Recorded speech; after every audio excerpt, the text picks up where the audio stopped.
Halo Sobat Kimia, perkenalkan, namaku Sri Oktavianti Margono, guru kimia di SMA Negeri 1 Girimulyo, Daerah Istimewa Yogyakarta. Di video kali ini, kita akan mempelajari tentang sifat koligatif. Sifat koligatif ini adalah materi di kelas 12, KD 3.1 dan 4.1. Pada bab sifat koligatif ini, ada 6 subbab yang akan kita pelajari. Yang pertama adalah molalitas dan fraksi mol. Kedua adalah diagram PT. Yang ketiga adalah penurunan tekanan uap. Yang keempat adalah kenaikan titik didih. Yang kelima adalah penurunan titik beku. Dan yang terakhir adalah tekanan osmotik.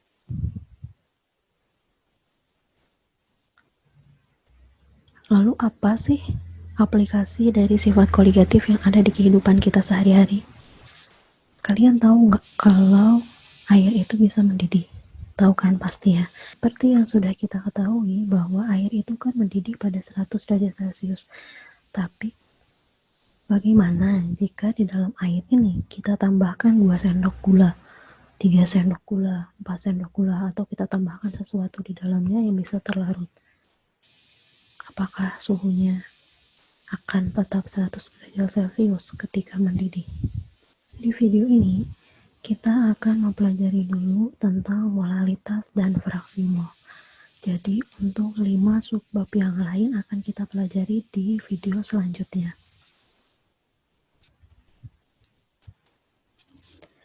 Molalitas. Molalitas itu adalah jumlah mol zat terlarut dalam 1000 gram pelarut, atau bisa juga disebut jumlah mol zat terlarut dalam 1 kilogram pelarut, karena 1000 gram itu sama dengan 1 kilogram. Nah, ini adalah rumusnya. Jadi di sini kita punya rumus M. Jadi molalitas itu lambangnya adalah M kecil kayak gini. Bukan M besar ya, karena kalau M besar itu molaritas. Kalau molalitas dia M kecil kayak gini. Nah, rumusnya itu adalah mol dikali 1000 per P. P di sini ini adalah massa pelarut dalam gram. Udah bisa kan membedakan antara pelarut dan terlarut? Jadi kalau misalnya kita membuat larutan gula, kita itu mencampurkan gula dengan air. Kita larutkan, kita aduk-aduk sampai larut, itu disebutnya larutan gula kan. Nah, terlarutnya di situ adalah gula, sedangkan pelarutnya itu adalah air. Gitu ya. Jadi terlarutnya dalam konteks yang tadi itu, terlarutnya itu adalah gula, pelarutnya itu adalah air. Gitu. Jadi kalau larutan itu udah gabungan dari terlarut dan pelarut. Jadi kalau misalnya di sini P itu adalah massa pelarutnya, berarti massa air kalau di cerita yang tadi. Nah, yang di sebelahnya, jadi ini sebenarnya yang kiri dan yang kanan itu rumusnya sama aja, hanya dibedakan di sini aja. Ini bedanya itu sebenarnya hanya rumus yang sebelah kanan ini tuh menjabarkan dari yang sebelah kiri, karena rumus mol itu kan massa per mr. Nah, mol di sini ini adalah molnya dari zat terlarut. Jadi massa di sebelah kanan ini tulisan massa per mr itu adalah miliknya dari terlarut. Jadi mr itu adalah gabungan dari AR unsur-unsur yang menyusun senyawa tersebut. Masih ingat kan ya? Jadi misal nih ada senyawanya itu adalah NaCl. NaCl ini terkandung dari Na dan Cl. Jadi Mr-nya adalah AR-nya Na ditambah dengan AR-nya Cl.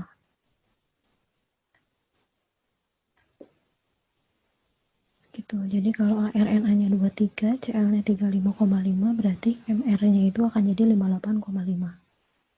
Gitu ya. Jadi nanti kalau misalnya ternyata di soal diketahuinya masih AR, berarti nanti digabungkan dulu. Dan jumlah unsur itu ngaruh. Jadi misalnya ini ada senyawa lagi H2SO4 misalnya. Nah, H2SO4 ini kan terdiri dari H yang berjumlah 2, S berjumlah 1, O-nya berjumlah 4.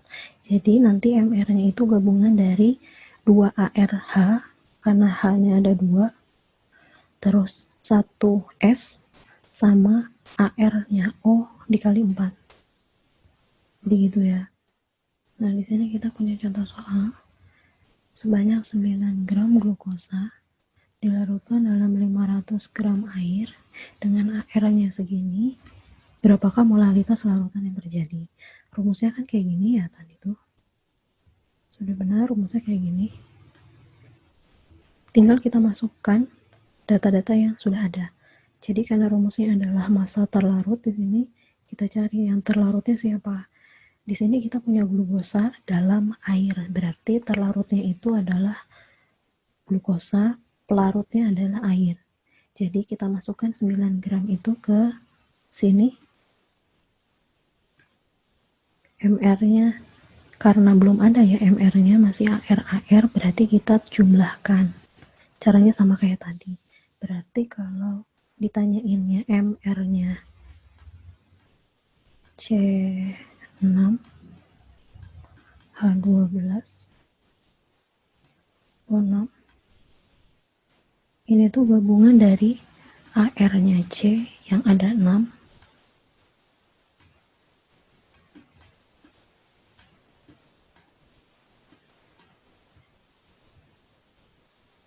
ditambah dengan AR-nya H yang ada 12 ditambah AR-nya O yang ada 6. Nah ini kalau dijumlah AR-nya C itu kan 12 dikali 6 itu berarti 72, ditambah AR-nya H itu kan 1 dikali 12 berarti 12, ditambah AR-nya O itu 16 dikali 6 itu 96. Nah kalau ini kita total, ini tuh jadi 180. Nah ini kenapa di sini dimasukinnya 180 gitu ya. Jadi gramnya dari diketahui sudah ada 9 gram per 180 dikali 1000 per 500. Nah 500 di sini adalah P itu kan 500 gram itu P. Nah P itu kan adalah massa pelarut. Pelarutnya itu di sini air, berarti tinggal dimasukin massanya air. Nah ketika dihitung akan jadi jawabannya seperti ini, 0,1 mol lal. Jadi di sini bacanya 0,1 molal ya.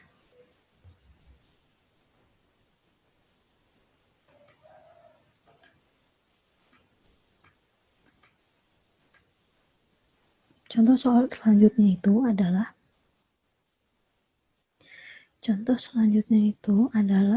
tentukan molalitas larutan gula apabila 34,2 gram sukrosa atau gula pasir dengan rumus strukturnya seperti ini dilarutkan dalam 250 ml air.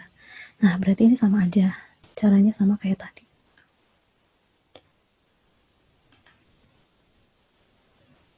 Kan dimintanya molalitas.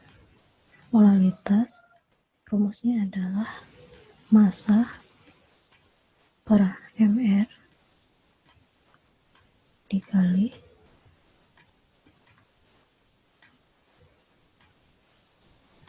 seribu per P. Nah, masanya di sini kalau kita lihat masanya itu adalah massa terlarut kan ya. Massa terlarut itu yang ini. 34,2 gram. Nah, bisa kita tulis langsung di sini 34,2 per MR-nya itu belum diketahui karena di sini masih AR dan AR. Kita cari dulu MR-nya. MR-nya berarti gabungan dari ARC yang berjumlah 12, ARH yang berjumlah 22, ditambah dengan ARO yang berjumlah 11. Berarti kita tuliskannya gini, ARC-nya 12 ditambah dengan AR-nya H yang berjumlah 22 ditambah AR-nya O yang berjumlah AR-nya O yang berjumlah 11. Nah ini kalau C itu seperti yang kita tahu AR-nya itu adalah 12. Satunya 12. 12 kali 12 itu 144. Ditambah AR-nya H itu kan 1. Karena ada 22 berarti jadi 22. Ditambah AR-nya O itu adalah 16. Dikali 11 itu berarti akan jadi 176. Ketika di total, ini hasilnya akan jadi 342. Nah, 342 ini kan MR bisa kita taruh di sini. 342 dikali 1000 per P-nya di sini adalah P-nya di sini berjumlah 200 ml air di sini. Nih, yang ini 200 ml air. Nah, seperti yang kita tahu bahwa massa jenis air itu adalah 1. Berarti kalau massa jenis airnya 1, ketika volumenya adalah 200 ml air, berarti nanti dia akan jadi di 250 gram. Berarti ini bisa kita tulis 250 juga. Nah, ketika kita udah dapat ini bisa kita kerjakan sama dengan ini bisa dicoret-coret, hasilnya 0,1. 0,1 ini coret-coret, ini 4. Berarti nanti hasilnya akan jadi 0,4 molar. Gitu. Jadi ini jawabannya. Untuk contoh soal selanjutnya adalah apabila akan membuat larutan NaOH 0,04 molar dan digunakan 500 ml air, tentukan massa NaOH katanya. Massa NaOH yang dicari. Nah, kita tulis dulu rumusnya karena di sini kan sudah diketahui 0,04 molar, berarti ini adalah tentang molaritas. Nah, kita tulis dulu rumusnya yang kayak tadi, M sama dengan G per MR dikali 1000 per P. Nah, coba kita lihat. Di sini dimintanya adalah, jadi kita lihat ya yang diketahuinya. Molaritas sudah diketahui ya. Yang ini. Molaritas sudah diketahui. Molaritasnya sudah diketahui, nanti tinggal dimasukkan ke sini. Lalu gramnya itu masih dicari. Gramnya belum ada. 1000-nya udah ada, P-nya itu yang ini 500 ml air, berarti nanti akan jadi 500 gram. MR-nya itu bisa kita cari. Nah, di sini AR-nya tidak diketahui ya. AR-nya ini ditulis saja. AR-nya Na itu adalah 23.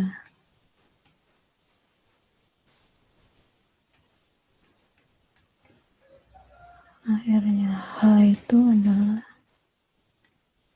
1, ARO itu adalah 15. Nah, kalau udah ada kayak gini, berarti nanti kan bisa kita cari. Berarti MR-nya NaOH itu tinggal digabung aja. AR-nya Na ditambah AR-nya O ditambah AR-nya H. Berarti 23 ditambah 16 tambah 1 jadi berapa? 40 ya. Oke. Ini bisa langsung kita masukkan. G-nya berarti dicari, M-nya udah diketahui, MR sudah diketahui, P-nya sudah diketahui. Berarti kita masukkan aja sesuai dengan posisinya dulu ya. Berarti M-nya itu adalah 0,04 molar. Terus G-nya dicari, tulis lagi karena dicari per MR. MR-nya itu tadi udah kita dapat 40 dikali 1000 per 250 gram. Nah, ini bisa kita coret-coret hasilnya 4. Dari 1000 dibagi 250 itu hasilnya 4. Terus 4 dibagi 40 ini juga bisa kita coret-coret hasilnya 10. Berarti nanti gramnya itu akan kita dapatkan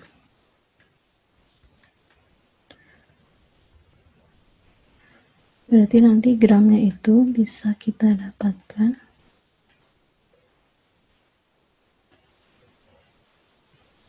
0,04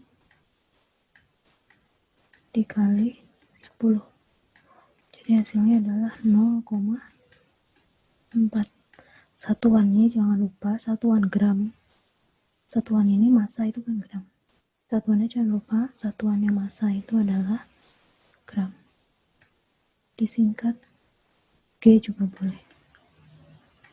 G kecil. Jadi jawabannya adalah 0,4 gram. Selanjutnya adalah tentang fraksi mol namanya. Fraksi mol itu adalah perbandingan mol suatu zat dengan mol seluruh zat dalam larutan. Jadi seperti yang kita tahu larutan itu, di dalam larutan itu ada dua zat kan. Zat terlarut dan zat pelarut. Nah, kita itu akan mengukur kalau zat terlarut di dalam larutannya akan berapa perbandingannya. Terus kalau untuk zat pelarut pun sama. Jadi zat itu kita tahunya ada dua ya, terlarut dan pelarut dalam larutan. Dalam campuran zat A dan zat B, terlarut dan pelarut, maka fraksi mol masing-masing zat dapat dinyatakan dengan, nah ini rumusnya. Fraksi itu kita lambangkan fraksi mol itu dengan X kecil. Jadi fraksi mol itu bisa kita ibaratkan adalah X kecil. Rumusnya itu adalah molnya si zat A itu per mol totalnya. Jadi misalnya kita punya zat A sebagai terlarut, zat B sebagai pelarut. Nah, zat A dan zat B-nya itu ceritanya ini mau dicari dulu nih fraksinya si A. Fraksinya A itu rumusnya adalah molnya si A per molnya A ditambah molnya B. Nah, untuk fraksi B juga sama. Fraksi mol B itu rumusnya mol B per mol A dan B. Jadi di bawah itu totalnya, yang di atas itu adalah mol yang dicari. Jumlah fraksi mol seluruh zat dalam larutan adalah 1. Jadi gabungan dari fraksi mol A dan fraksi mol B itu nanti pasti 1. Nah, contoh soalnya itu adalah ini. Jadi, kalau misalnya kita lihat di sini, diketahui 27,6 gram etanol C2H5OH. Jadi 27,6 gram itu punyanya etanol. Dilarutkan dalam 54 gram air. Di sini sudah jelas ini tuh etanol tuh bertindak sebagai terlarut.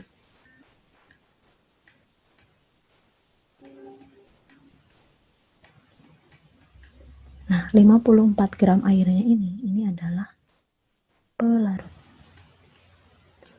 Dilihat dari kata-katanya ya. Jadi, etanol itu katanya dilarutkan. Berarti kan dia terlarut. Dilarutkannya dalam air, berarti air itu adalah pelarut.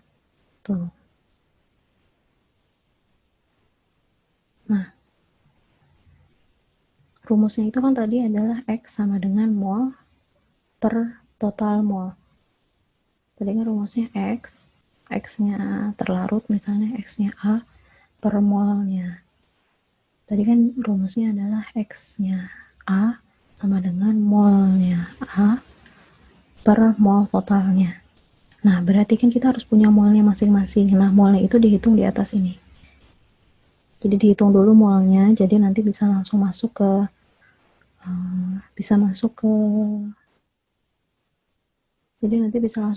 rumus yang di bawah ini. Jadi kalau nanti kita udah cari nih molnya masing-masing, nanti bisa langsung dimasukkan ke bawah. Nah, rumusnya mol itu kan massa per mr ya. Kayak yang di sini ditulis massa per mr.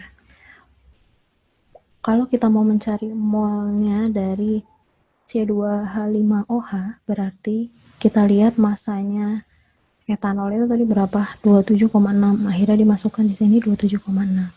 MR-nya itu berapa? MR itu gabungan. Berarti nanti digabung dulu kayak yang tadi sudah diajarkan. C-nya itu ada 2 dikali 12. Ini berarti akan jadi 24. 24 ditambah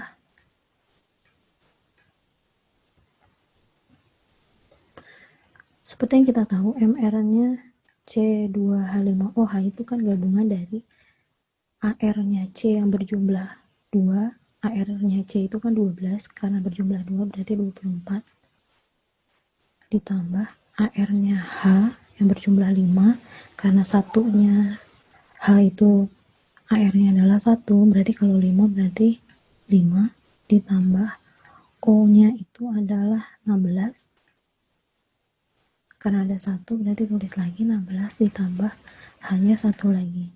Berarti ini kalau di total adalah 46. Tuh, makanya di sini ditulisnya 46 di bawah. Nah, terus untuk yang H2O pun sama, MR-nya H2O itu gabungan dari AR-nya H yang berjumlah 2, karena ARH itu 1, karena ada 2 berarti tulis 2 ditambah O-nya itu 1, satunya itu adalah 16, berarti kalau digabung itu jadi 18. Nah, kita hitung massa per AR-nya untuk C2H5OH berarti 27,6 per 46, hasilnya adalah 0,5 mol. Terus untuk yang H2O massa per MR-nya adalah 54 per 18 berarti 3 mol. Nah, tinggal dimasukkan ke rumus yang dicari. Karena yang A itu dicarinya adalah fraksi mol etanol, berarti nanti rumusnya akan jadi seperti ini.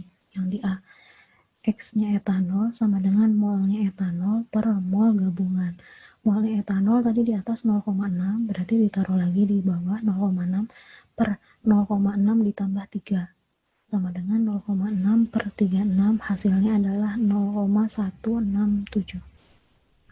Nah, terus untuk yang B, sebenarnya kalau misalnya Mbak nggak mau ngitung, untuk yang B nggak apa-apa. Yang penting yang terlarutnya udah ada, nanti yang pelarutnya itu kan tinggal dikurangi.